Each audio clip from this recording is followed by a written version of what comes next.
चलिए सीटेट से रिलेटिव कुछ क्वेश्चन देख लेते हैं एसएसटी पेपर 2 के लिए। ठीक है, तो सामाजिक विज्ञान, हिस्ट्री, ज्योग्राफी और पॉलिटी, जिसमें अभी फिलहाल हिस्ट्री चल रहा है। ठीक है, चलिए पहला क्वेश्चन, निम्नलिखित स्थानों में से किस स्थान पर आरंभिक नगरों का उदय हुआ था? क्या पूछ रहा है? आरंभिक नगरों का उदय। ठीक है ना, ये जो है आरंभिक नगरों का उदय। गंगा घाटी की पश्चिम में, नहीं। विंध्य क्षेत्र, गंगा यमुना द्वाब, देखिए इसका आंसर हो जाएगा डी, सिंधु और उसकी सहायक नदी के आसपास। ठीक है ना, देखिए सिंधु की सहायक नदी कौन कौन सी है? सतलज, रावी, ब्यास, झेलम और चिनाब। ठीक है ना, 5 ये हो गया और एक सरस्वती। ठीक है, 6 और एक सिंधु नदी, टोटल कितने हैं? 7 नदी। इसी का नाम क्या, इसी के नाम से किसको विख्यात है, किस प्रदेश के नाम से? तो वो सैंधव प्रदेश के नाम से भी जाना जाता है, क्योंकि उसमें 7 है, 7 नदियों का संगम है, इसीलिए उसको क्या बोलते हैं? सप्त या सैंधव प्रदेश भी बोलते हैं। तो क्या बोल रहा था? आरंभिक नगरों का, तो सिंधु घाटी, सिंधु नदी और उसकी सहायक नदी उसी के आसपास तो सिंधु घाटी सभ्यता थी, वो विकसित हुई थी। चलिए नेक्स्ट देखते हैं। निम्नलिखित कथनों पर विचार कीजिए। पांडुलिपि वृक्ष के पत्तों या छाल पर लिखी जाती थी। क्या बोल रहा है? वृक्ष के पत्ता या छाल पर लिखी जाती थी। दूसरा क्या बोल रहा है? अधिकतर पांडुलिपि भुर्ज नामक वृक्ष की छाल पर लिखी जाती थी। ठीक है ना, तो ये दोनों सही है, ये भी और ये भी। अधिकतर पांडुलिपि जो था वो वृक्ष के छाल पे ही लिखे जाते थे, और अधिकतर पांडुलिपि भुर्ज नामक एक पेड़ था या वृक्ष जिसको बोलते थे उसके छाल पे, तो ज़्यादातर वो भी है, वो भी सही है, लगभग दोनों सही है इसका कथन। चलिए अगला देखते हैं, 3 नंबर। निम्नलिखित में पुरापाषाण स्थलों की पहचान कीजिए। पुरापाषाण स्थलों की पहचान करने को बोल रहा है। ठीक है ना, तो भीमबेटका, भीमबेटका जो है वो कहाँ पे है? एमपी में है। ये कब? सिंधु घाटी सभ्यता से रिलेटिव है। कर्नूल, यहाँ पे क्या मिले हैं? राख के अवशेष। ठीक है ना, वो कहाँ है? कर्नूल, आंध्र प्रदेश में। यहाँ से क्या मिला है? राख के अवशेष। ठीक है ना, और क्या बोलते हैं ये इसको? महागढ़। ये कहाँ है? महागढ़ जो है वो यूपी में है। ठीक है ना, यहाँ से क्या मिला है? मवेशियों के पैर जो है ना, वो मिट्टी पे जो निशान पड़ा था वो यहाँ महागढ़ से ही मिला था। ठीक है ना, मवेशी जिसको बोलते हैं, ठीक है ना, वहीं से मिला था, यानी कि खूर का निशान मिट्टी पे, महागढ़ से ही। वो वर्तमान में कहाँ है? यूपी में। कहाँ? यूपी। ठीक है ना, चिरांद, देखिए चिरांद कहाँ है? बिहार में। किस जगह पे है? बिहार में। ठीक है ना, और वहाँ से क्या मिला है? हड्डी से जो औजार का निर्माण किया गया था उसकी साक्ष्य मिले हैं, यानी कि उसका साक्ष्य जो है चिरांद से मिला है। ठीक है ना, जो वर्तमान में कहाँ है? बिहार में। बिहार, बिहार में। चलिए, इसमें क्या बोल रहा था? पूरा पाषाण स्थलों की पहचान। देखिए ये दोनों जो है महागढ़ और चिरांद जो है कब है? नवपाषाण काल के हैं, तो उसमें बोल रहा है पूरा पाषाण, तो इसमें कौन सा हो जाएगा? भीमबेटका और कर्नूल, ये दोनों हो जाएंगे, तो इसका आंसर हो जाएगा ये और ये। चलिए अगला देखते हैं। किस राजवंश के शासकों ने दक्षिणापथ के स्वामी कहा जाता था? किस राजवंश के शासक को दक्षिणापथ के स्वामी कहा जाता था? किनको कहा जाता था? सातवाहन को। देखिए उस समय सिल्क रोड जो है, देखिए ये जो भारत है इसकी नक्शा इस तरह से है, सही से बन नहीं पाया, लेकिन एक ठो कहाँ था इस तरह से उत्तरापथ का था जो बंगाल में था, और एक दक्षिणापथ इससे आया था, ठीक है ना, गुजरात के साइड से आया हुआ था। तो इस पे जो अधिकार है, इस पे दक्षिणापथ पे कौन से शासन को था, यानी कि किस राजवंश का था, तो वो था सातवाहन का। ठीक है, चलिए अगला देखते हैं। सातवाहन का था, वही अपने आप को दक्षिणापथ के स्वामी कहलाते थे। निम्नलिखित में से कौन सा ग्रंथ में अलवारों के भक्ति गीतों का संग्रह है? अलवारों के भक्ति, ठीक है ना, अलवारों का भक्ति का संग्रह किस में है?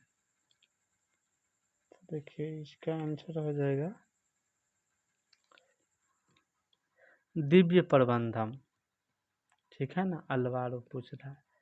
ये मुख्य रूप से इसकी संतों की संख्या कितनी थी, तो उनकी संतों की संख्या 12 थी, और वह विष्णु की भक्ति करता था। किनकी? विष्णु, ठीक है ना, ये विष्णु को मानते थे, तो इसका आंसर हो जाएगा दिव्य प्रबंधन, ठीक है। चलिए ये जो है तिरुवाचकम, तिरुवाचकम किससे है? नयनार, नयनार से संबंधित है। इसकी संतों की संख्या कितनी थी? तो ये थे 63, 63, ठीक। चलिए अगला देखते हैं, 6 नंबर। निम्नलिखित में से कौन सा कथन सत्य है? इंग्लैंड की महारानी एलिजाबेथ ने 1600 ईस्वी में कंपनी को चार्टर जारी किया। दूसरा, इस चार्टर से इंग्लैंड स्थित कंपनी पूर्व के साथ व्यापार कर सकती थी। नहीं, ये स्टेटमेंट गलत है, ये सही है। इंग्लैंड की महारानी एलिजाबेथ ने 1600 ईस्वी में कंपनी को चार्टर जारी किया था, ठीक है ना। इस चार्टर एक्ट में क्या कहा गया था कि ईस्ट के देशों के साथ इंग्लैंड की कोई भी दूसरी कंपनी व्यापार नहीं करेगा, सिर्फ और सिर्फ ईस्ट इंडिया कंपनी ही व्यापार करेगा, खासकर पूर्व के क्षेत्र जिसमें भारत को मद्देनजर रखता था, यानी कि भारत को ही मानते थे वो लोग, यानी कि भारत के रूप में, यानी कि भारत में दूसरी कंपनी कोई नहीं आके व्यापार कर सकता था ईस्ट इंडिया के सिवा, ठीक है। तो ये था, ये स्टेटमेंट गलत है। चलिए, जिसको मोनोपोली बोलते हैं, मोनोपोली यानी कि एकाधिकार। चलिए 7 नंबर, सत्यकूट का चयन कीजिए। महालवाड़ी बंदोबस्त को बंगाल प्रेसिडेंसी के उत्तर पश्चिम प्रांतों में लागू किया गया। क्या बोल रहा है? महालवाड़ी बंदोबस्त को बंगाल प्रेसिडेंसी के उत्तर पश्चिम प्रांतों में लागू किया गया। दूसरा क्या बोल रहा है? इस बंदोबस्त का आरंभ 1822 में हॉर्ट मैकेंजी द्वारा किया गया था।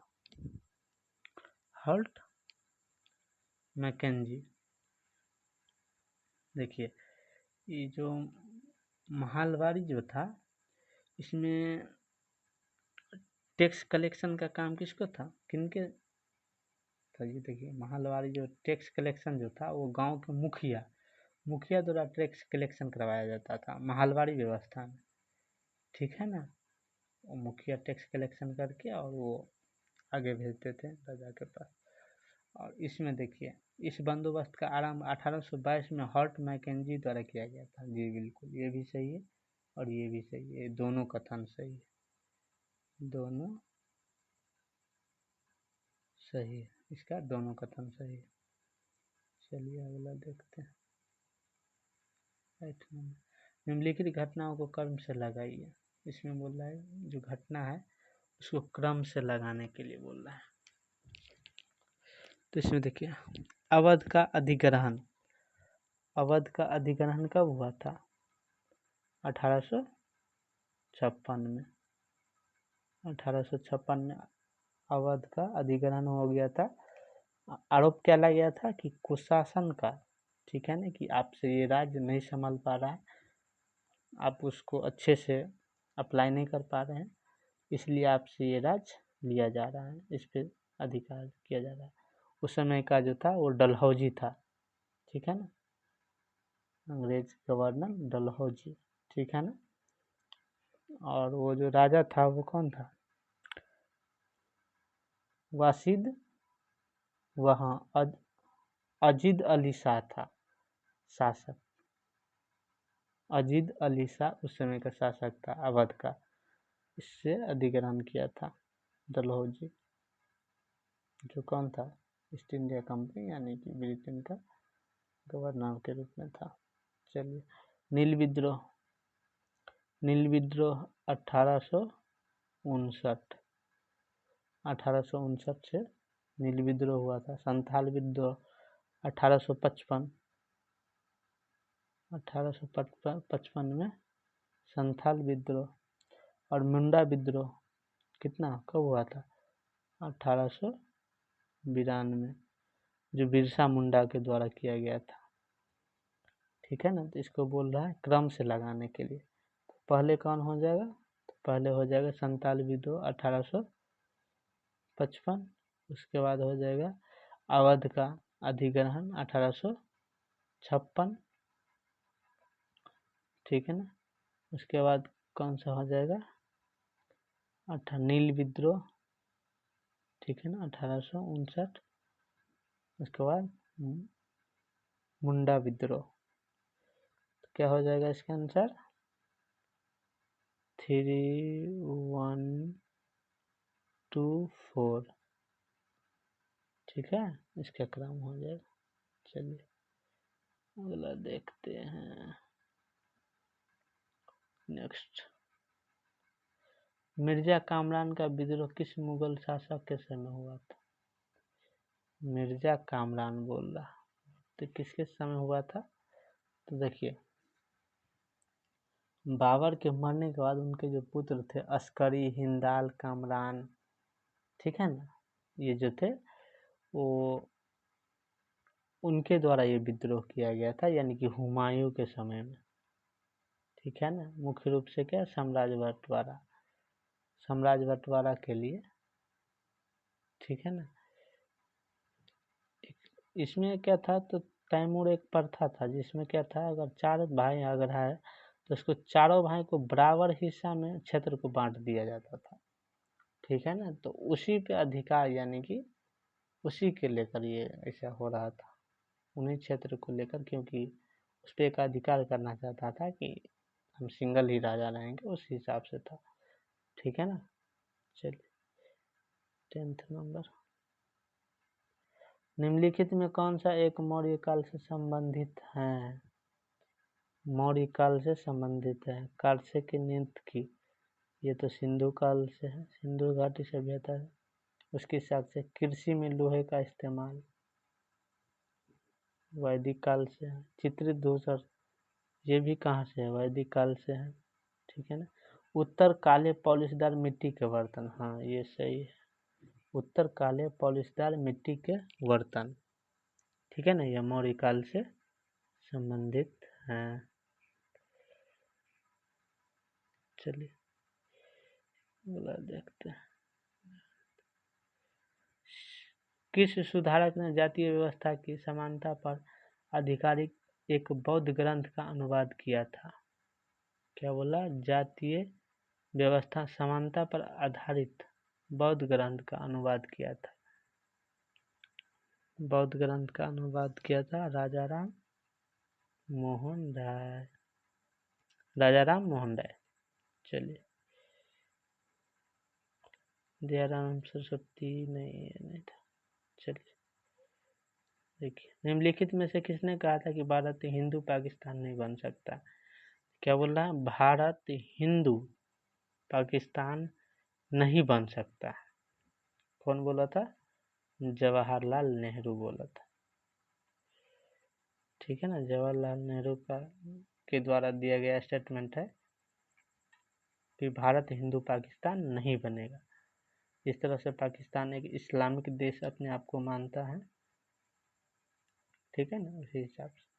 चलिए आज के लिए बस इतना ही। Okay, thank you.